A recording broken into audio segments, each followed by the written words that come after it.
guys, this your boy John the Liquidator coming back with another video, man. Now, we all heard the news yesterday that the Browns drafted another quarterback. The young man already spoke out about Shedeur Sanders, had nothing but praise to say about him. Now, with that being said, we have to talk about this owner, Jimmy HASLAM, because I believe Jimmy possibly was the one behind drafting this other quarterback.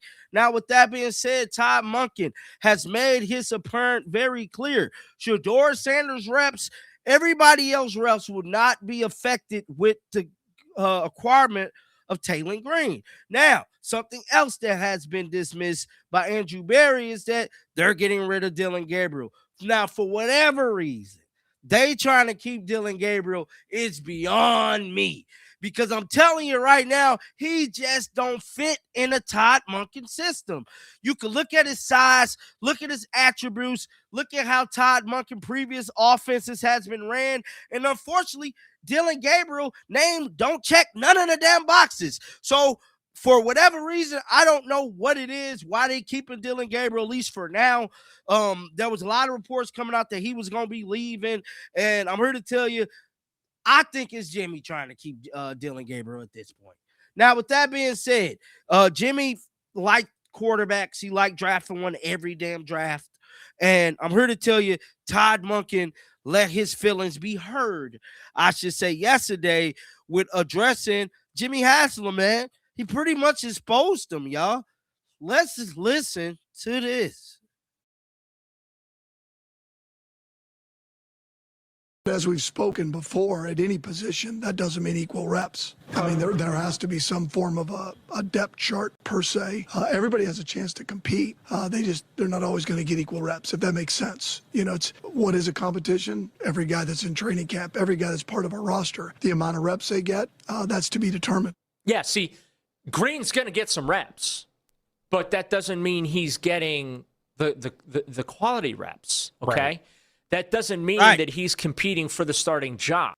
Similarly, how Gabriel's not really in this either. Anyone that tells you that Taylor Green is coming in here competing for the starting job this year is being very disingenuous with you. They're gaslighting you. That's not what's going to happen. They're bringing him in. He's going to be an offseason arm.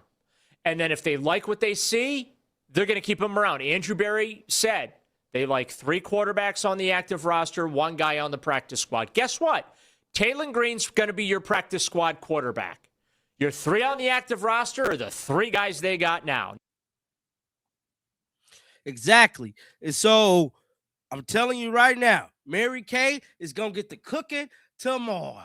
Monday, day show, well, not day Pacific show, but the David dude in the morning cooking. I'm telling you right now, it is not going to be a good look for the Cleveland Brown media because they're going to push this agenda that he's coming for Shedeur job, and that is just not the case. Now, something else that has caught headlines is this situation involving none other than Jerry Judy. Now, Jerry Judy is currently in the damn hot seat right now. Very much so, because a lot of people were saying that Jerry Judy is about to become second damn fiddle. Let's listen.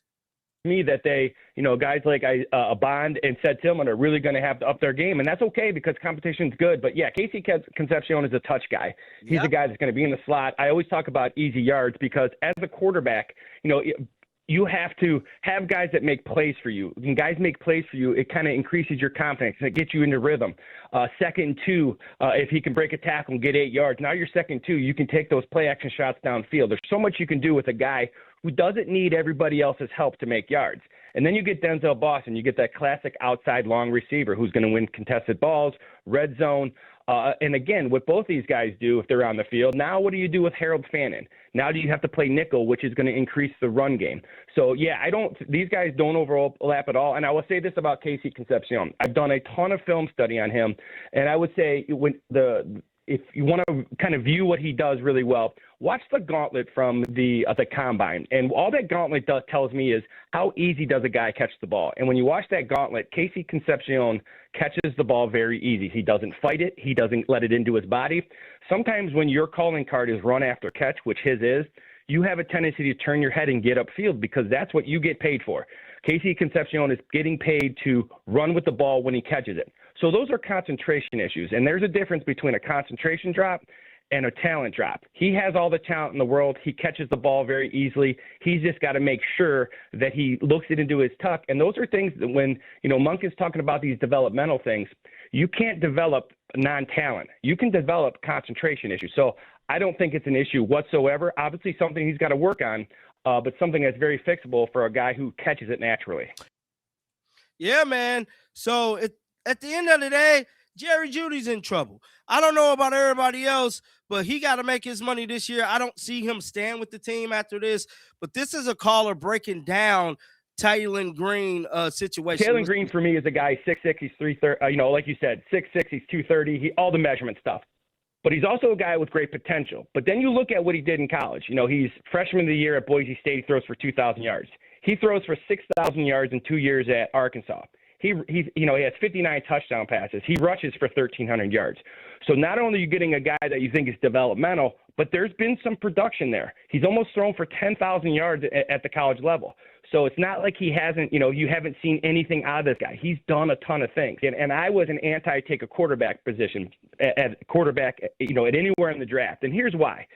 I thought Shedeur looked good enough where last year, and I thought his health and what he looked like in the first day of practice, and also with Deshaun Watson. Now, people lose their minds when you talk about, I sent out a tweet that Deshaun Watson looked good. I was referring to his health. It has nothing to do with how he's going to play on Sunday or if he's going to be the starting quarterback. I thought his movement skills are very good. I thought the ball jumped off his hand.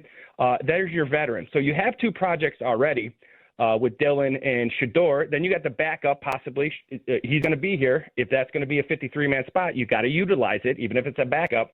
And so now you got Taylor Green. So now Taylor Green comes in and he gives you more than what Dillon Gabriel can give you right now. And I love Dillon Gabriel, but it's the reality of what this system is. He gives you the +1 in the run game. And people say, well, what is that? Well, right when he comes in, it's not gimmicky. The offensive line will block whatever they're blocking, especially down in the red zone, and he gives you the +1. The quarterback becomes the tailback becomes the fullback. Now you have an extra guy for the extra guy that the defense brings down in the box. He's 230 pounds. He runs 4.3. Now, once again, you can just create packages. It's not gimmicky. For me, gimmicky is when he comes in, the whole offense does different things. My selling point is this. If Todd Monken got the keys, we don't know if Todd Monken likes any of the three quarterbacks that are here. He will tell you that he does because that's his job as a head coach. Right. But he's been an offensive-minded guy, and maybe he wanted his guy to develop. And we don't know if he did or not, but maybe he wanted a guy that he thought he can kind of mold into what he wants. If you think about what he did, Stetson Bennett at Georgia, what he did with Lamar Jackson, with the Ravens. Now I'm biased because Lamar's my favorite player, but he took him from the best running quarterback in the NFL to a top 10 passer from the pocket, in my opinion. So maybe he sees some of that in Taylor Green, where I can mold this guy. He doesn't have to play right away. But then you also have all these movement quarterbacks, and I think of that as a coach. He's also a guy that can run your scout teams when you play the Ravens. He's also a guy, if you have a movement quarterback that you're going to play that week, he gives you that guy as you're developing him. So I thought it was a great pick. If it doesn't work out, who cares? It's a 6-rounder. But the traits are there, and then you go look at that production. So you got both, and that's what, again, the last two drafts, not only guys who are really potentially very good, but have been the best players on Saturday. I like the pick. He's got to protect the ball if he's ever going to see the field. But when you talk about physical tools, I think it's a great risk reward there. So that is the current state of the Cleveland Browns, man. I want to know y'all thoughts down in the comment section right now. Make sure y'all keep them bells on. And until next time, man, shake the haters off, dog. I'm out of here. Peace out.